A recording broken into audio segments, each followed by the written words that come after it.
Lorsque j'étais enfant, ma mère me chantait cette berceuse chaque soir avant de m'endormir. Assez étrangement, je n'avais jamais porté attention au fait que les paroles sont en espagnol alors que nous sommes norvégiens.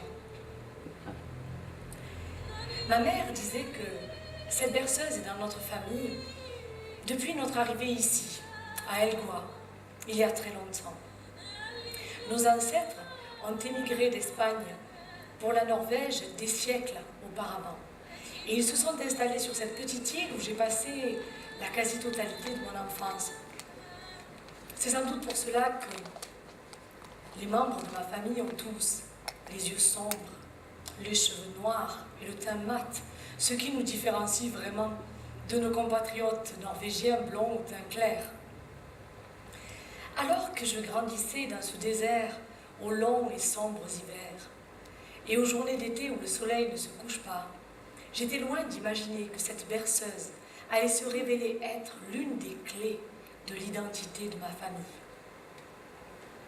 J'avais 6 ans et c'était la guerre. La Norvège a été envahie par les Allemands en avril 1940. Bien que la nouvelle soit parvenue jusqu'à nous assez rapidement, ce n'est qu'un peu plus tard que nous en avons pris réellement conscience. Un jour, j'étais dans la maison et j'étais en train de jouer avec ma poupée quand tout à coup, une forte explosion a secoué la maison. Je courus à la fenêtre et il semblait véritablement que Tromsø était en feu. Papa a toujours été très fort. Tout de suite, il a su comment me réconforter. Il m'a dit « N'aie pas peur, Anna, c'est loin d'ici. Ils ne s'intéresseront pas à nous. Elgoa n'est pas important pour les Allemands. » Nous ne pensions pas que la guerre arriverait vraiment jusqu'à Elgoa. Mais, une semaine plus tard, le Simavik Powerplant a été bombardé. Et le même jour, des navires de guerre britanniques ont été bombardés par l'aviation allemande. Des éclairs de lumière striaient le ciel, suivis de près de fortes explosions. C'était vraiment terrifiant. Je me souviens encore de maman qui me tenait fort contre elle pour calmer ma peur.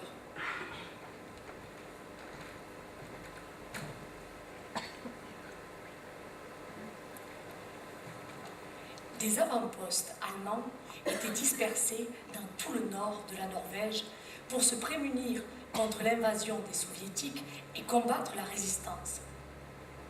Avant l'occupation, nous avions l'habitude de passer les longues soirées d'hiver en écoutant la radio.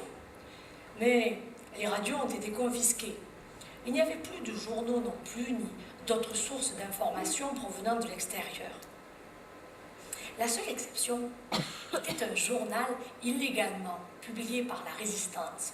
On se le passait de famille en famille avant de le brûler pour que les Allemands ne tombent pas dessus et ne torturent les traîtres à l'ordre établi. Il y avait également un vieil émetteur-récepteur que les Allemands n'avaient pas pris. Les hommes de notre île, papa, oncle Jens, oncle Hall et monsieur Olsen, se réunissaient pour écouter sur cet émetteur les émissions en provenance de l'Angleterre. Plutôt que d'être contraint de collaborer avec les Allemands, notre roi, Håkon de Norvège, avait fui d'Oslo à Evelrum et ensuite vers l'Angleterre. Et de là, il adressait des messages à notre peuple pour nous convaincre qu'il fallait continuer à tenir bon. Ces messages étaient retransmis par les patriotes de notre île à la population au nom de la résistance et ensuite la radio était démontée et remise bien à l'abri dans sa cachette dans une grotte au sommet de la montagne. En raison des défis de la nature, au fil des siècles, beaucoup de gens avaient fini par quitter Elgoa, si bien qu'il n'y avait pas beaucoup d'autres enfants sur l'île. En fait, il n'y en avait que 2. Et ils habitaient de l'autre côté, si bien que je les voyais rarement. Alors, mon imagination est devenue mon compagnon de jeu et les livres, le terrain qui lui permettait de s'exprimer.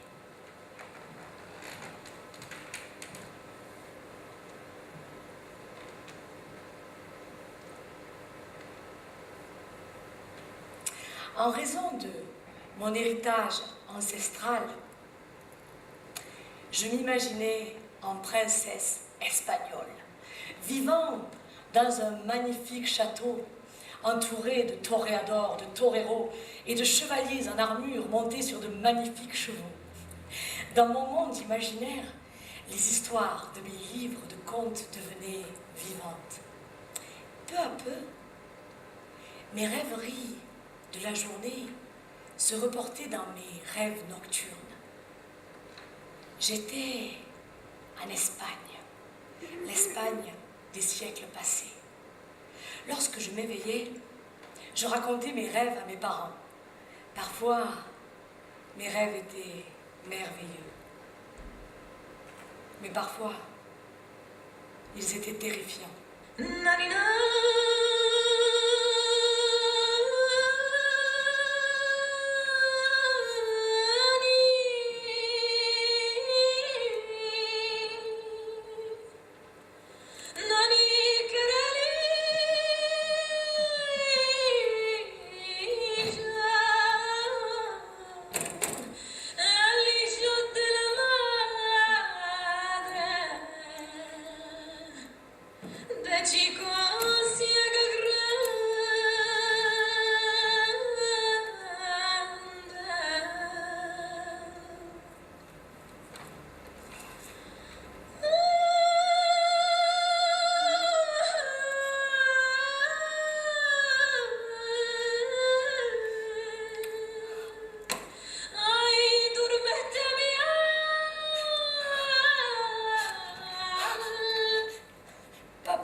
J'ai fait un rêve.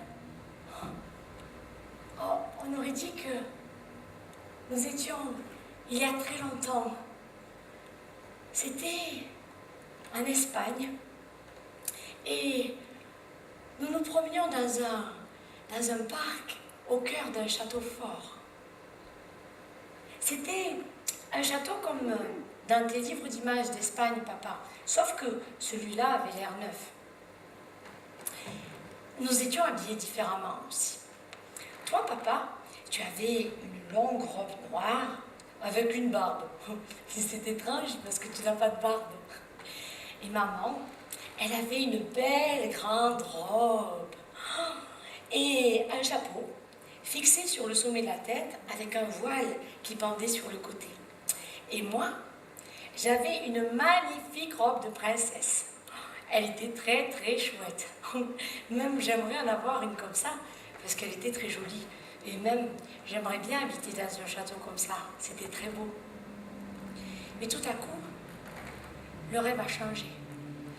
Au loin, j'ai vu des soldats montés sur des chevaux. Ils avaient des lances et semblaient nous fixer des yeux. Ils m'ont fait peur.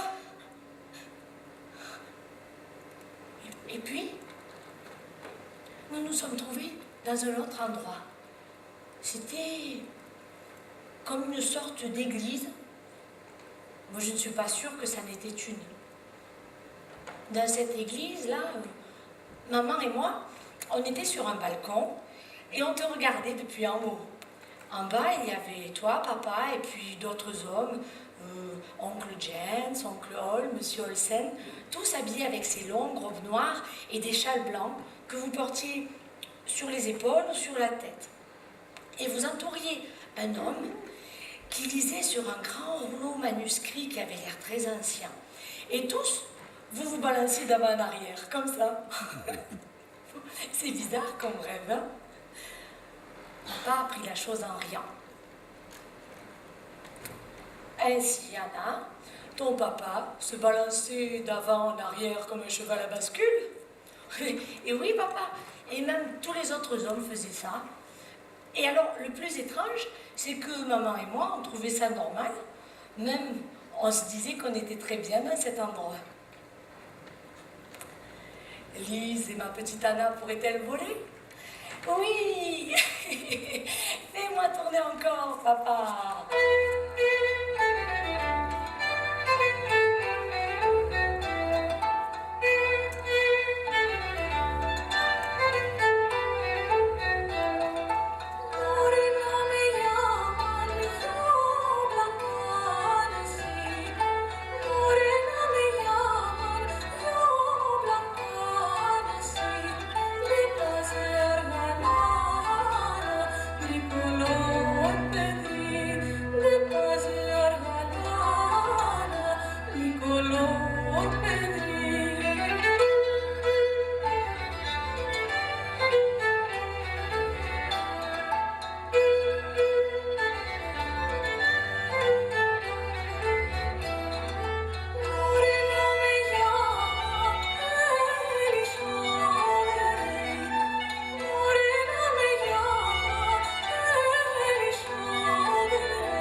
je me souviens d'un après-midi particulier. Papa était parti à la pêche depuis le matin, alors que maman était occupée tout au fond du jardin. Quant à moi, j'étais censée faire la sieste, mais j'avais horreur de ça. J'avais l'impression de perdre mon temps. Les jours étaient encore si courts au printemps et on voyait si peu le soleil. Alors, après m'être assurée que maman était bien occupée tout au fond du jardin, je décidai d'aller jouer dans le salon avec notre chat. Nous avions un jeune chat qui s'appelait Pussycat et que j'adorais. Mais je n'avais pas le droit de jouer avec lui pendant la sieste et de le prendre avec moi dans mon lit. Alors, j'allais jouer avec lui dans le salon. J'avais une espèce de longue ficelle au bout de laquelle était une plume et je la faisais suivre ainsi derrière moi et Pussycat la suivait en faisant maintes cabrioles qui me faisaient rire aux éclats. L'affaire finit rapidement en course folle quand soudain, je me pris les pieds dans le tapis, m'affalai à terre, entraînant dans ma chute la boîte à couture de ma mère. Catastrophe! Les rouleaux de fil se répandirent de tous côtés, Poussy à leur trousse, et la boîte à boutons multicolores de ma maman s'ouvrit et répandit son contenu sur le parquet. Vite! J'attrapai le chat, pourtant bien décidé à m'aider, et l'enfermai dans la cuisine. Et je me mis en peine de tout ramasser. Au bout d'un moment, qui me parut une éternité tant je craignais que ma mère n'arrive à tout instant, j'avais enfin fini. Il m'affalait sur la chaise pour me remettre de mes émotions. Quand soudain, quelque chose attira mon regard. Qu'est-ce que... Manifestement, un bouton doré s'était coincé dans une lampe du parquet. Pour le retirer, je m'aperçus que la lame du parquet n'était pas bien fixée, et quand je l'ôtai de sa place, je vis que le dessous était creux et contenait une boîte.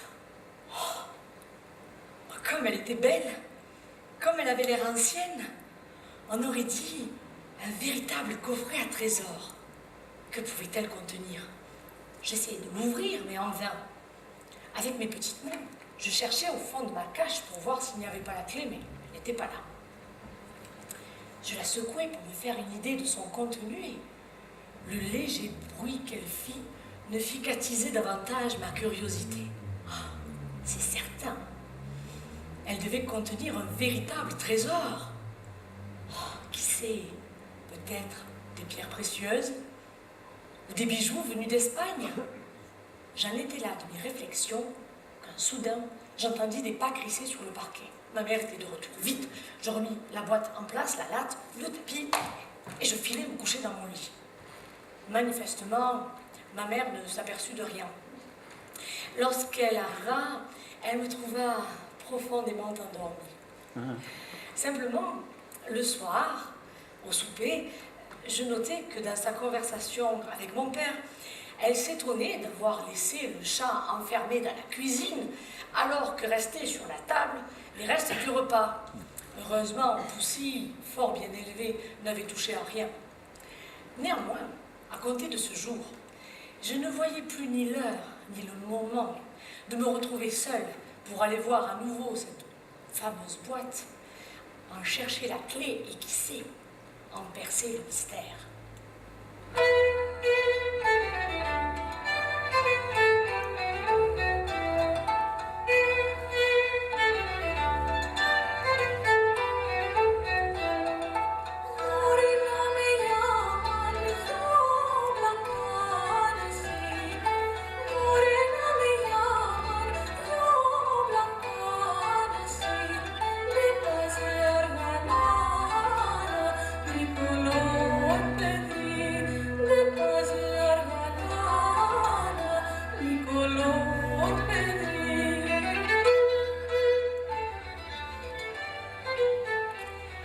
Souvent le soir, je me revoyais dans ce château en Espagne. J'imaginais qu'il y avait dans ma chambre un grand lit en baldaquin et une armoire à secret dans laquelle j'avais caché la fameuse boîte. Alors, j'allais chercher la clé, ouvrais l'armoire, prenais la mystérieuse boîte et l'ouvrant avec une minuscule clé d'or, J'en regardais avec émerveillement le précieux contenu. Il y avait des boucles d'oreilles d'émeraude, des colliers de rubis, et je les essayais tour à tour devant la glace et finissais par m'endormir, espérant reporter dans mes rêves nocturnes mes rêveries éveillées. Hélas, souvent mes rêves étaient d'un tout autre ordre. À peine m'étais-je endormie que le château devenait sombre prison. J'entendais des cris horribles et des gémissements de douleur qui semblaient provenir des sous-sols et me réveillaient en sursaut terrorisé.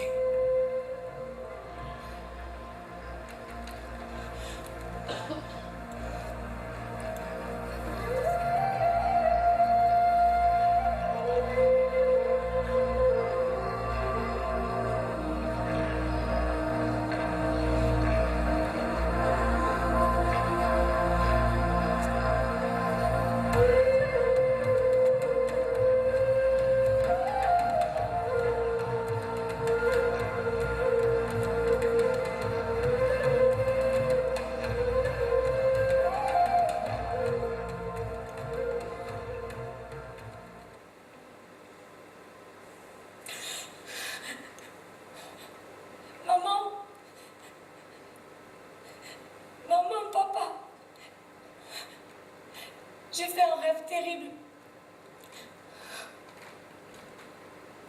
Nous étions dans cette sorte d'église, là où maman et moi te regardions depuis le haut, papa. Tout à coup, des coups violents ont été frappés à la porte. Elle s'est ouverte brutalement. Des soldats étaient dehors avec des lances. Ils parlaient méchamment. Une langue que je ne comprenais pas, mais qui ressemble à celle de la berceuse que maman me chante. Ils nous ont forcés à sortir dehors et ils ont mis le feu au bâtiment. Alors que nous regardions l'incendie, tout à coup, des gens furieux sont arrivés autour de nous. Ils criaient et nous crachaient dessus. Les soldats tendaient leurs lances sur nous. Ils nous ont attachés avec des cordes. Et ils nous ont obligés à monter sur des chariots tirés par des chevaux, comme si nous étions des criminels. Alors que notre convoi démarrait, les gens nous ont poursuivis. Et ils jetaient des pierres et des légumes pourris sur nous. Notre convoi, conduit par les soldats, est arrivé dans une autre ville d'Espagne. Là, il y avait des paliers roses. Je n'en avais jamais vu de pareil. Mais nous étions trop effrayés pour porter attention. Papa, qu'est-ce que cela peut signifier?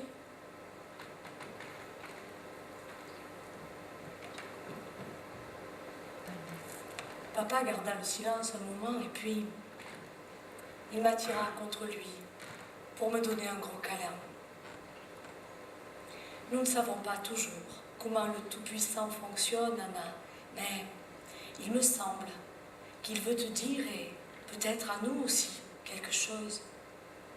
Nous devons attendre jusqu'à ce que nous comprenions ce que réellement il veut nous dire.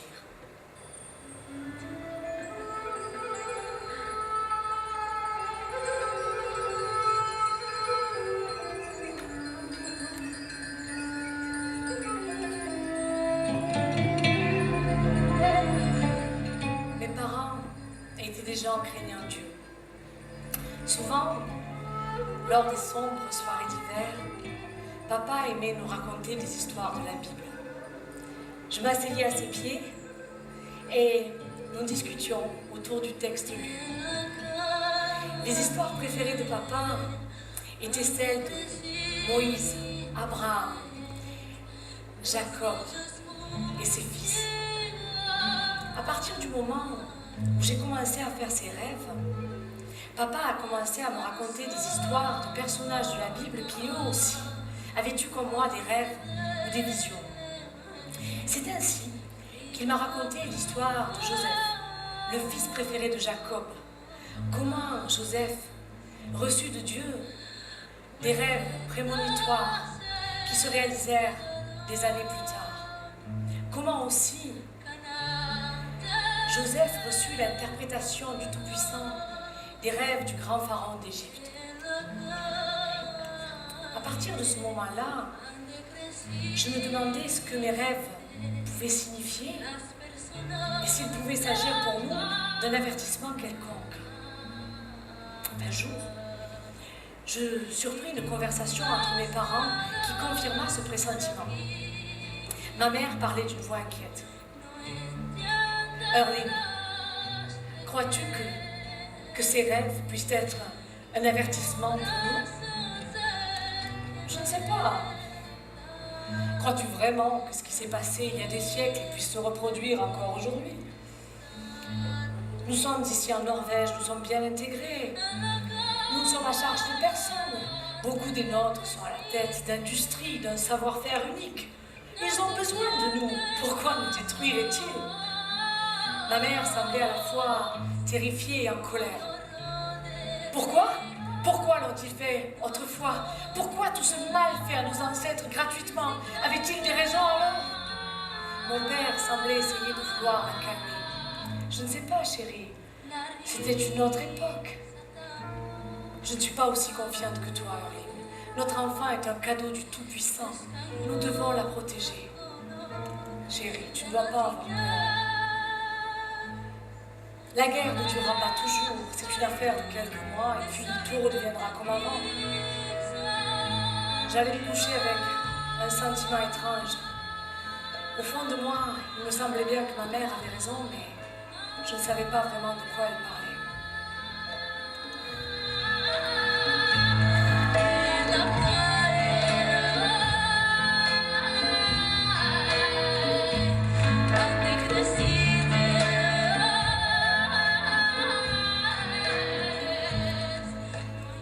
Cette nuit-là, je fis des rêves étranges et décousus, dans lesquels souvent revenait la jolie boîte à trésors qui était sous une latte du parquet. Je rêvais que quelqu'un essayait de forcer la porte de la maison et parvenant à s'introduire chez nous, trouvait la boîte et l'emportait avec lui. Je me réveillais en sursaut pour de bon. Toute la maison était silencieuse. On n'entendait que les ronflements de mon père. Je décidai d'aller voir si la petite boîte était toujours bien dans sa cachette. La pleine lune illuminait ma chambre et, sans peine, je me dirigeai jusque vers le salon. Discrètement, je soulevai le tapis, retirai la latte et... La petite boîte était toujours là à sa place. À la lumière de la lune, elle avait l'air plus mystérieuse encore.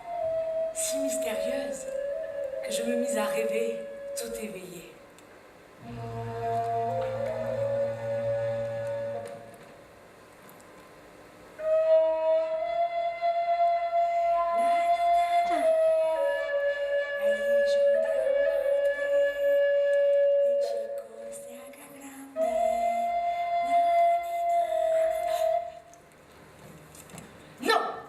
Vous n'aurez pas ma boîte. Vous ne la toucherez pas, c'est mon trésor. Arrière! Ah ah! Vous avez peur, hein? Fuyez avant que je vous mette en pièces. Tenez votre boîte, princesse. Ils ont eu peur. Ils sont partis. Merci, chevalier. Vous pouvez disposer. Comme elle est belle.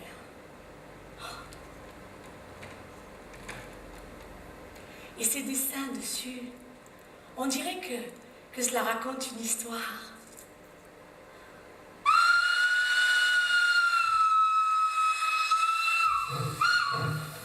Non! Non! Restez-vous! Pas mon enfant! Non!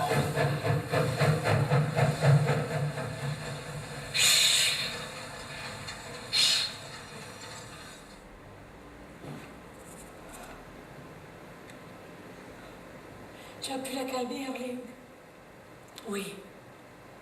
Elle s'est endormie. Elle arrivait à nouveau. En fait, cette fois, je ne saurais dire si c'était un rêve ou une vision, mais c'était vraiment horrible. Assieds-toi, ma chérie. Elle nous a vus. Nous étions en Espagne, dans un château fort. On nous a amenés dans les caves du château. Il y avait là un homme pendu par une corde au plafond. Et il hurlait de douleur parce que les soldats tiraient toujours plus fort sur ses jambes avec des cordes. Et puis, elle dit qu'ils s'en sont pris à moi. Des hommes en noir, avec une cape et un capuchon noir, m'ont interrogé. Ils parlaient une langue étrangère. En fait, je pense que dans son rêve, il parlait espagnol car elle dit que cela sonnait comme la berceuse. Et puis, ils ont commencé à me torturer. Ce qu'elle a vu correspond exactement à ce qui s'est passé durant l'Inquisition espagnole. On dirait qu'elle a vu chaque détail. Pourtant, nous ne lui avons jamais rien dit à ce sujet et mes livres n'en parlent pas. Elle dit qu'ils m'ont allongé sur une table de supplice. Ils ont attaché mes mains et mes pieds aux quatre coins de la table.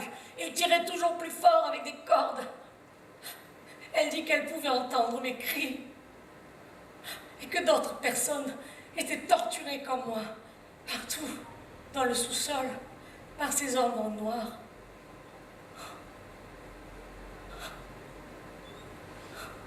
Au fur et à mesure qu'elle me racontait ce qu'elle avait vu, j'avais l'impression de le voir moi aussi. C'était vraiment horrible. Ma pauvre petite fille, elle est si jeune. Pourquoi fait-elle de tels cauchemars? Erling, c'est un avertissement.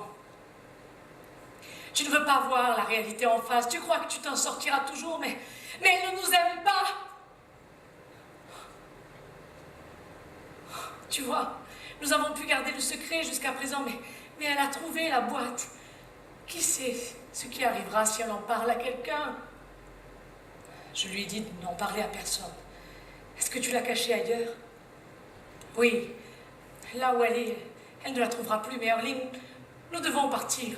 Toi-même, tu as dit à Anna que ses rêves peuvent être un message du Tout-Puissant.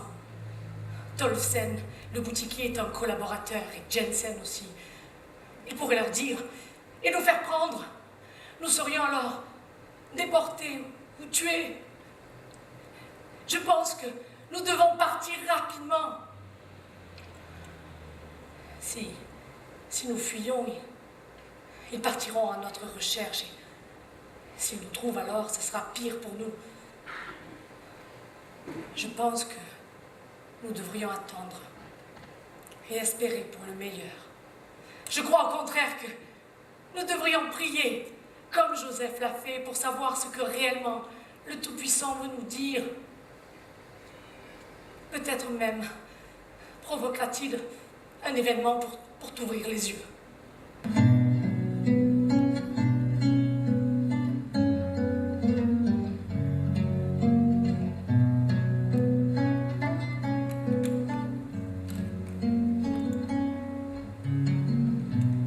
J'avais l'impression que tout le monde savait quelque chose que j'ignorais. Mais quoi?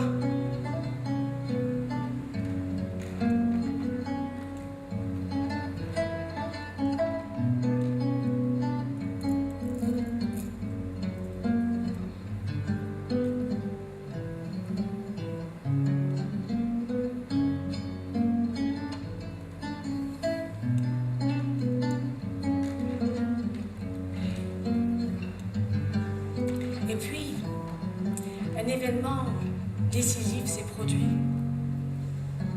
En fait, je pense que ce jour-là a véritablement marqué un tournant pour nous. Papa m'a amenée à Tromsø avec lui pour chercher de la farine, pour faire du pain. Je me sentais toujours comme une adulte lorsque nous allions ensemble en ville et cela me remplissait de joie. Mais ce jour-là, l'atmosphère était différente, pesante. Sur la place du marché à Tromsø, de grands drapeaux rouges énormes avaient été installés. Et il y avait dessus de grosses araignées noires à 4 pattes. Je ne les aimais pas du tout. Papa m'a dit que c'était les Allemands qui les avaient installés là.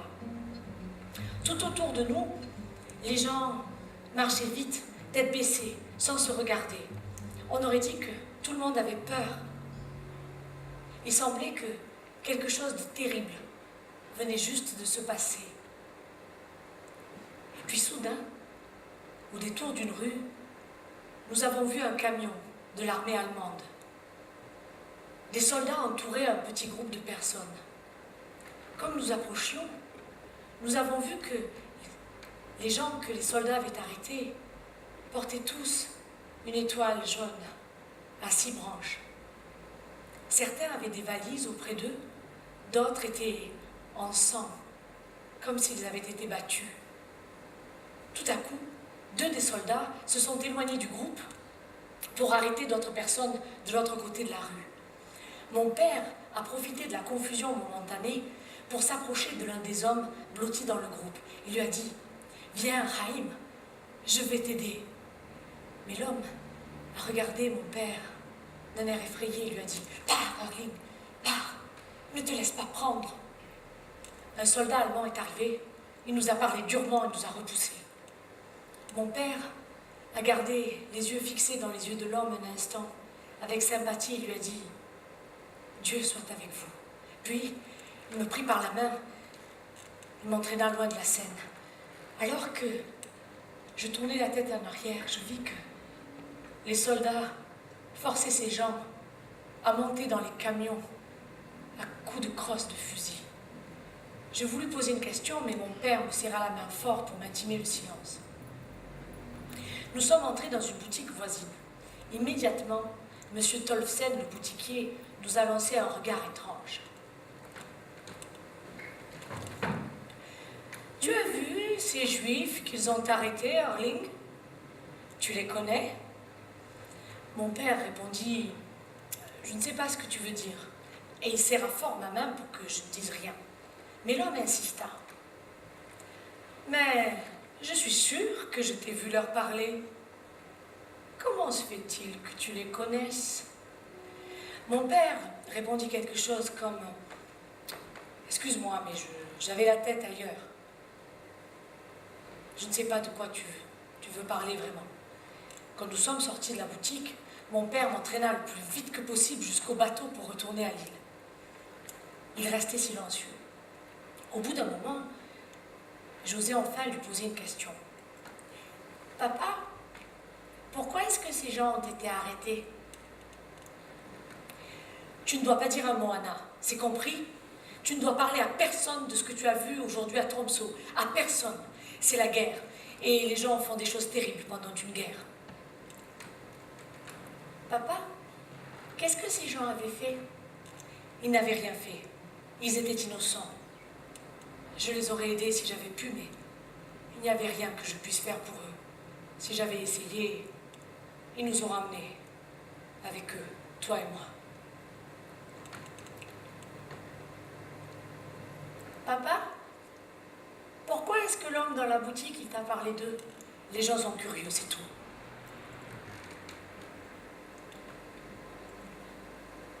Papa, qu'est-ce qu'un juif?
sommes rentrés à Lille ce soir-là.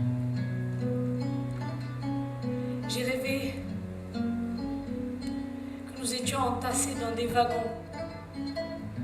On nous amenait dans une autre ville d'Espagne. Quand enfin nous sommes sortis, les soldats nous ont accordés les uns aux autres. Nous avons dû marcher. Il y avait des gens qui étaient attachés sur des poteaux en bois, sur des tas de bois. Certains des bûchers étaient en feu et ces gens criaient à l'aide. Nous avons été obligés de passer devant eux. Et ils hurlaient de douleur parce qu'ils brûlaient vifs.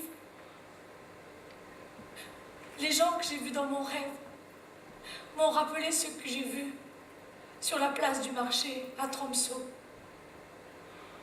Ils avaient la même peur dans le regard. Papa, est-ce que les Allemands vont venir nous chercher aussi? Pourquoi est-ce que je fais toujours des rêves affreux? Pourquoi est-ce que je ne rêve que de malheur?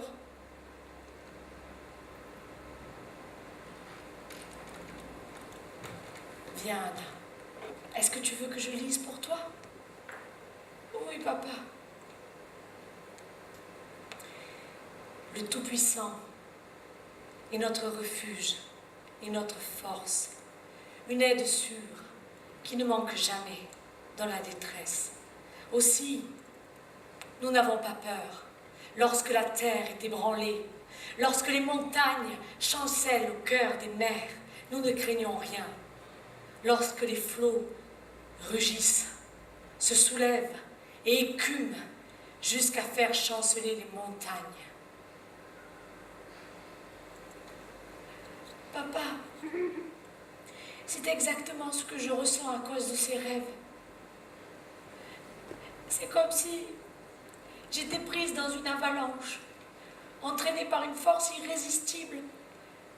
Exactement comme quand les pans de neige dévalent des montagnes. Anna, tous ces rêves ne t'ont pas été donnés pour rien. Le Tout-Puissant nous protégera. N'aie pas peur.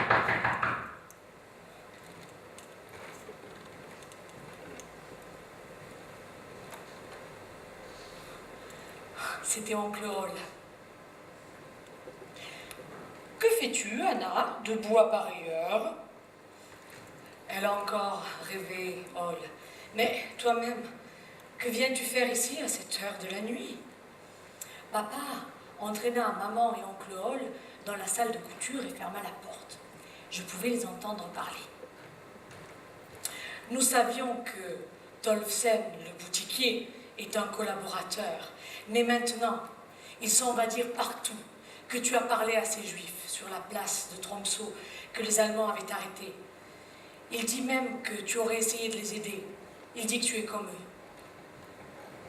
Vous devez partir. Vous devez quitter ce soir Elgoa pour la Suède. Il est inutile de te dire ce qu'ils nous feront s'ils comprennent réellement qui nous sommes. Je pars ce soir avec Grete. Et les autres membres de notre famille partent aussi. Prends la boîte. Personne ne doit la trouver. Tiens, voici une adresse où nous pourrons nous retrouver en Suède. Mémorise-la et détruis-la. Bien que la Suède soit un pays neutre, il y a de nombreux collaborateurs qui n'hésiteraient pas à vendre des réfugiés pour de l'argent. Erling, pars ce soir. Et c'est ainsi que papa, maman et moi, nous avons quitté Elgoa et sommes partis ce soir-là pour la Suède. Alors que nous quittions notre petite maison en cette nuit froide de novembre 1943, j'ai vu maman prendre une chaise et se hisser tout en haut de la grande armoire de leur chambre pour y récupérer ma fameuse boîte à trésors. C'est donc là qu'elle l'avait cachée pendant tout ce temps. Ne pouvant y tenir, je demandai: Maman, montre-moi ce qu'il y a à l'intérieur de la boîte, s'il te plaît. Elle est si jolie, elle a l'air si ancienne. Mais elle refusa catégoriquement. Pas maintenant, Anna, tu ne dois pas dire un mot. Et n'essaie pas de voir ce qu'il y a à l'intérieur, c'est interdit. Elle prit la boîte, la mit dans un sac avec quelques vêtements et de la nourriture. Et c'est ainsi que nous avons quitté la petite maison qui avait été dans la famille de ma mère depuis des générations. Alors que papa tirait la porte derrière nous et visait la serrure, à la lumière de la petite lanterne, son visage était marqué par la peur et l'épuisement.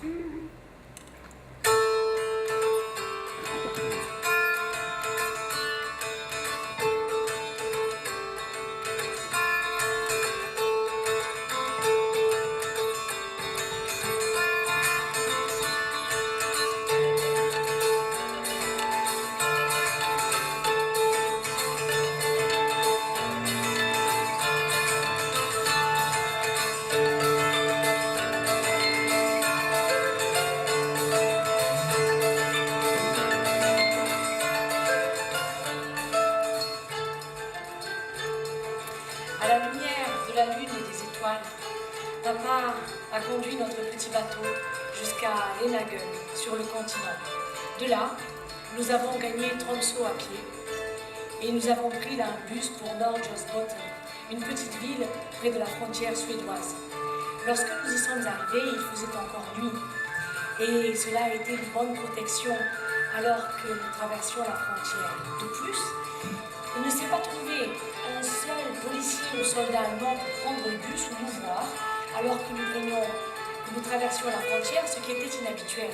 De plus, la neige avait gelé, ce qui la rendait dure comme un roc, et ce qui permit à la dernière étape de notre voyage d'être plus facile.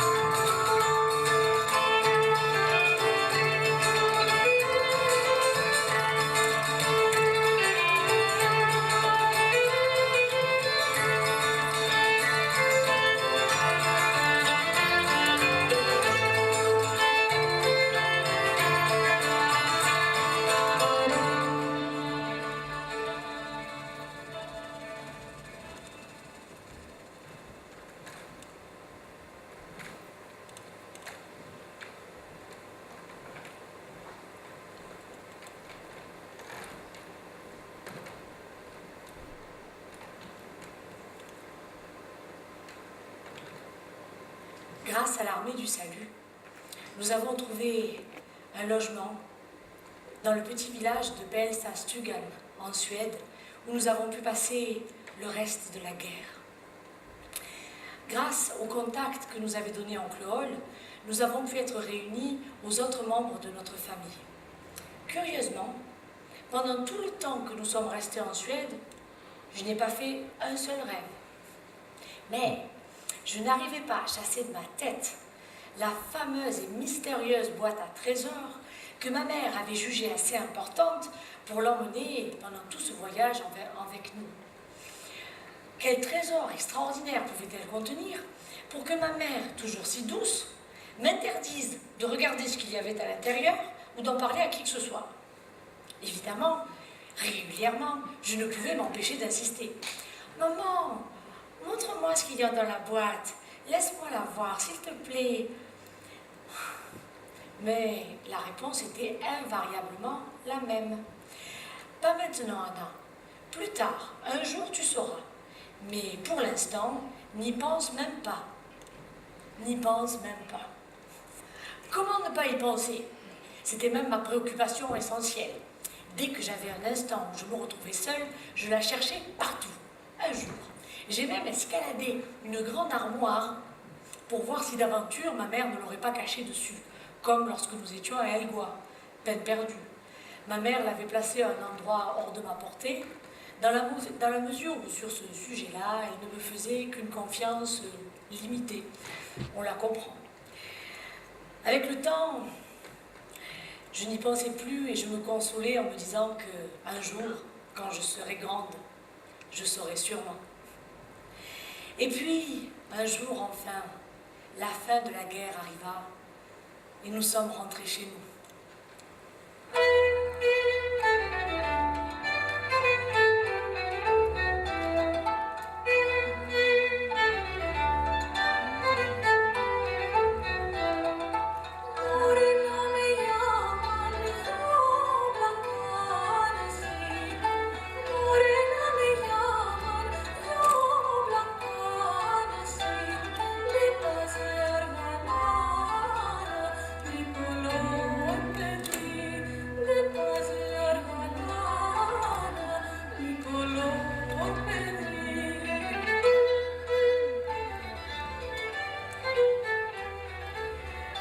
Alors qu'ils évacuaient la Norvège, les Allemands laissèrent derrière eux un chemin de destruction.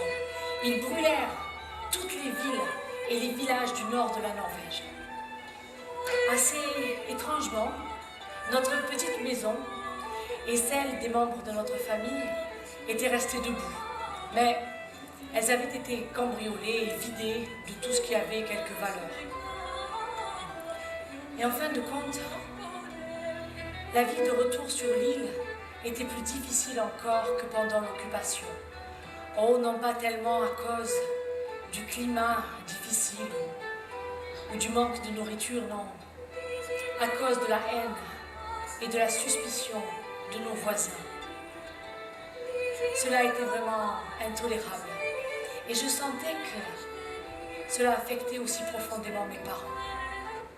Et puis enfin, j'ai rêvé une dernière fois.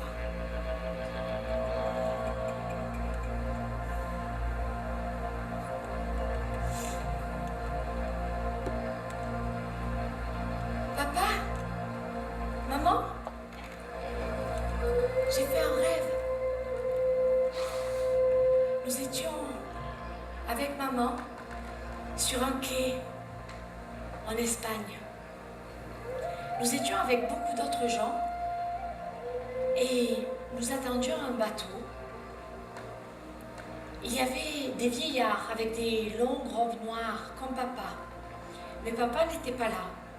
D'ailleurs, il n'y avait pas d'hommes de l'âge de papa.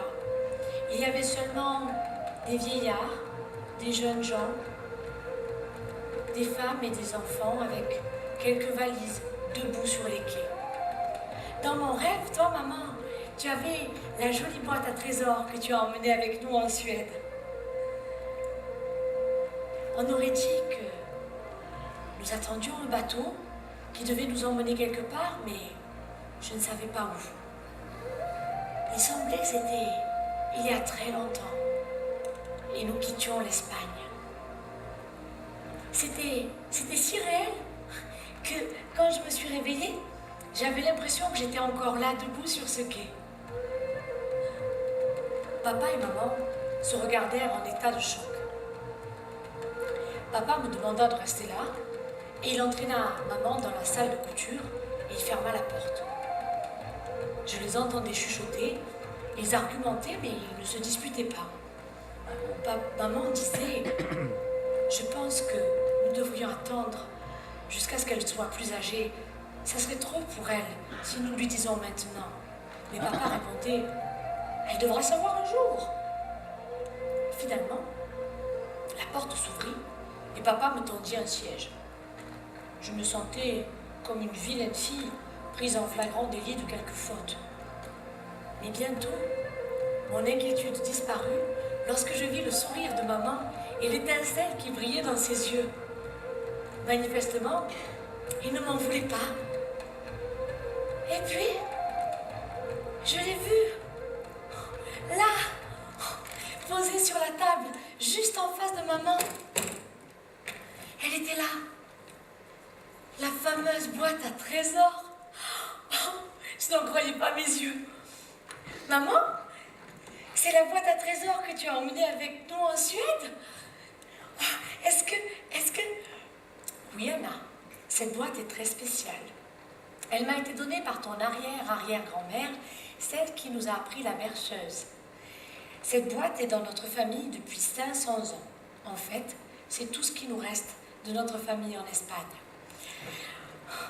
Est-ce que tu vas l'ouvrir, maman?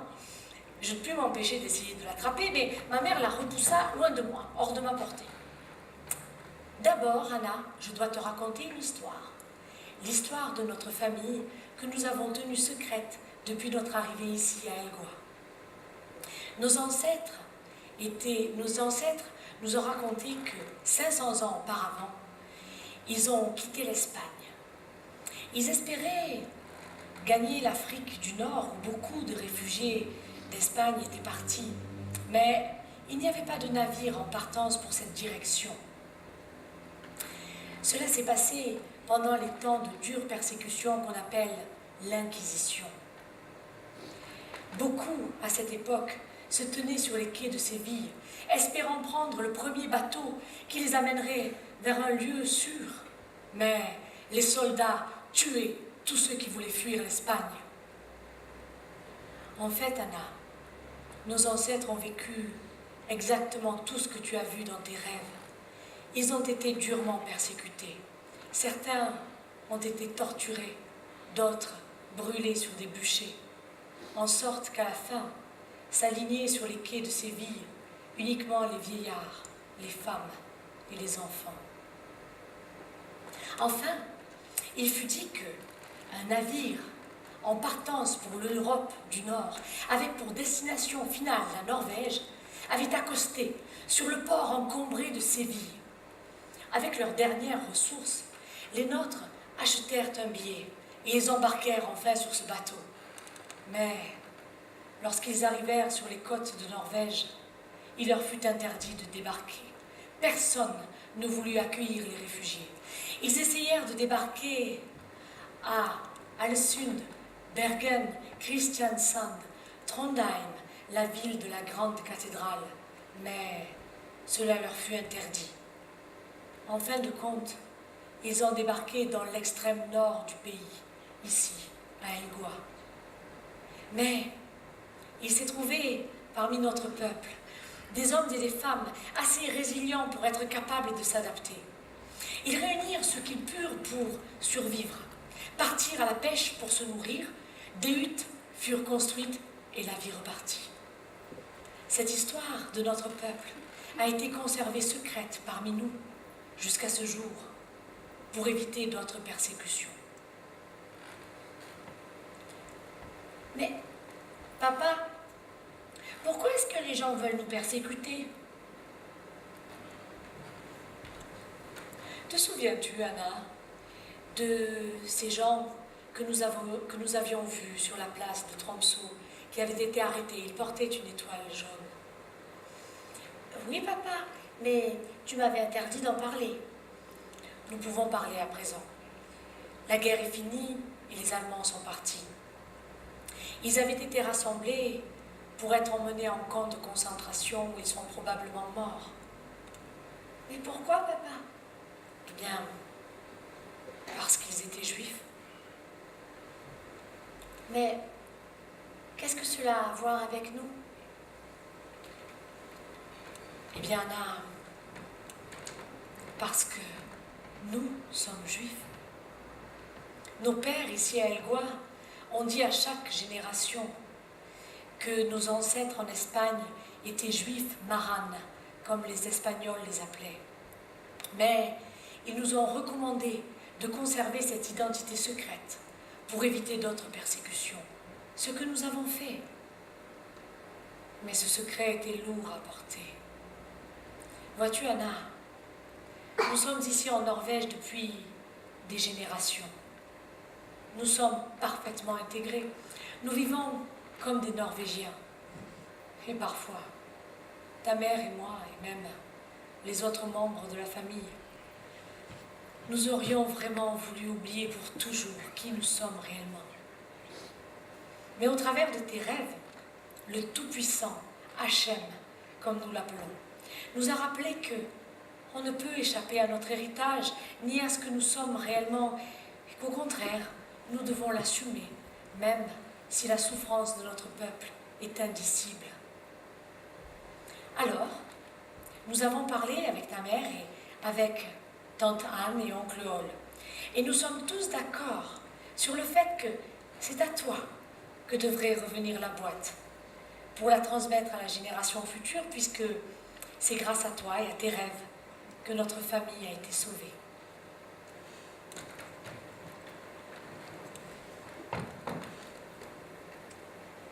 Tiens, Anna, voici la boîte. Elle est pour toi. Pour moi? La boîte à trésors? Oh. Est-ce qu'elle contient des diamants et de l'or? Oh, j'ai toujours voulu savoir ce qu'il y avait à l'intérieur. Je peux l'ouvrir? Oui, mon enfant, ouvre-la.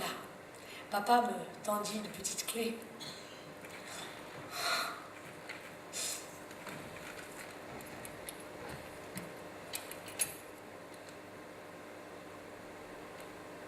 Mais ce n'est pas un trésor. Ce n'est qu'un vieux livre. C'est une Haggadah, Anna. Elle est écrite à la fois en hébreu et en ladino, le dialecte que parlaient nos ancêtres en Espagne. Elle contient l'histoire qui raconte comment Moïse a conduit notre peuple hors d'Égypte. D'ailleurs, la berceuse que maman te chante est également en ladino. Qu'est-ce qu'il y a au fond? Oh, un châle. C'est un châle de prière, Anna, qui a appartenu à l'un de nos ancêtres en Espagne, un talit. Oh. Et il est si ancien qu'il pourrait tomber en poussière entre mes doigts. C'est l'étoile. La même étoile que ces gens avaient sur la place du marché à Tromsø. Alors, nous sommes juifs, vraiment.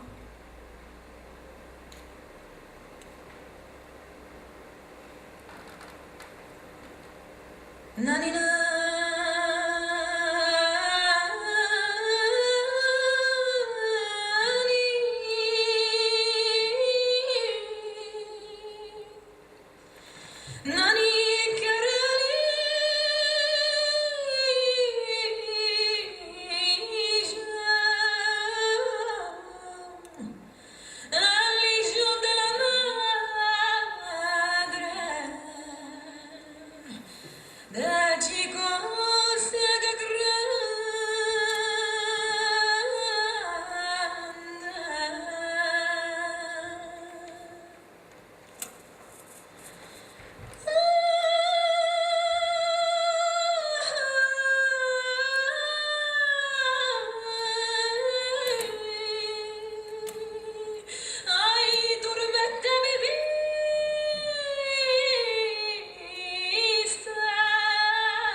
C'est ainsi que, peu à peu, la berceuse, les yeux noirs, les cheveux sombres, mes rêves et même la jolie boîte à trésors, peu à peu toutes les pièces du puzzle se sont mises dans l'ordre. Mes parents décidèrent de prendre un nouveau départ et emménagèrent à Oslo. C'est là que pour la première fois, nous sommes devenus actifs dans la synagogue et dans la petite communauté juive de la ville. Quelle blessure pour moi, pour qui la renaissance de cet État en 1948 répondait à un tel espoir. Je ne comprenais pas pourquoi, dans les médias, souvent, les événements auxquels nous étions confrontés étaient présentés de manière unilatérale, comme pour montrer Israël du doigt, et ce, quoi qu'il fasse. Oh, mon peuple a ses torts. Israël n'est pas parfait, je le sais, mais qui l'est? Je ne comprenais pas que ce soit comme si chaque nation avait son mot à dire sur tous nos faits et gestes. Et puis un jour, notre petite synagogue a été criblée de balles. Quelque temps plus tard, l'ambassade Israël, à Oslo, a été attaqué par des motards en furie à coups de briques. Avec mon mari, nous avons décidé que ça en était trop. Et nous avons décidé de quitter le pays avec nos enfants et nos parents pour faire notre alia en Israël. L'histoire de ma famille, celle de notre peuple, l'Inquisition, les pogroms, la solution finale, les bûchers en Angleterre, l'intifada, tous les événements qui se produisent encore, cela prouve que le monde n'a pas changé et qu'il est vital aujourd'hui plus que jamais pour mon peuple d'avoir un lieu, une patrie qui puisse servir de refuge aux Juifs dispersés de par le monde, avec des frontières défendables. Oh, pour ma part, je sais que Hachem, qui est toujours au cœur des persécutions, a protégé un faible reste de notre peuple, nous protégera et protégera Israël pour toujours. Avec le recul, j'ai réalisé que c'est la petite boîte à trésors qui pour nous a rendu tout cela possible. Oh, elle ne contenait pas les diamants et l'or que j'espérais, non, mais elle renfermait la preuve de mon identité juive. Et en cela, elle m'a donné le plus grand trésor qui puisse être, mon héritage et mon chez-moi, Eretz, Israël.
Julia, Daphna,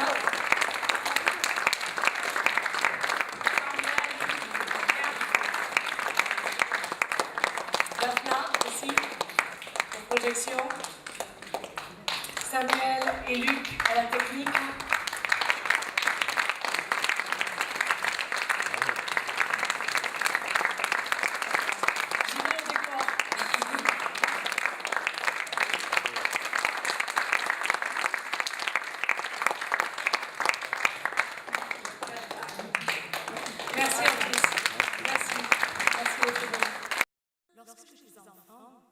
Ma mère me chantait cette berceuse chaque soir avant de m'endormir. Assez étrangement, je n'avais jamais porté attention au fait que les paroles sont en espagnol alors que nous sommes norvégiens.